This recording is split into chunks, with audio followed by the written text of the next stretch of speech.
So I'm glad. I actually saw a bunch of videos about this, but I don't like how Taylor Sheridan writes women. I have the same feelings about him as I have with Tyler Perry. It's just weird.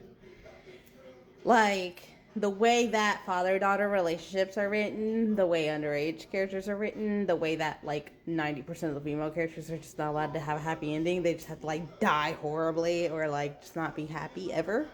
Like, and not to mention, they either fall into the category of basically just being there as fan service or, like, basically being men in women's bodies. And it's annoying. Personally, my biggest beef was with 1923, where what I personally can understand. Um, Alex made a lot of stupid decisions, but I mean, granted, one does stupid things when they're in love. But the stupidest one to me is, yeah, she had her baby prematurely. Understandably, that was a death sentence back in the day. Granted, we do have stories of babies surviving because their parents willed it so. But if you had that much faith in your baby making it, because she was naming the baby and talking about how he was going to be raised and stuff, if you had that much faith in your baby living, you could have just had the damn surgery. And she's talking about, I can't raise my kid with no limbs.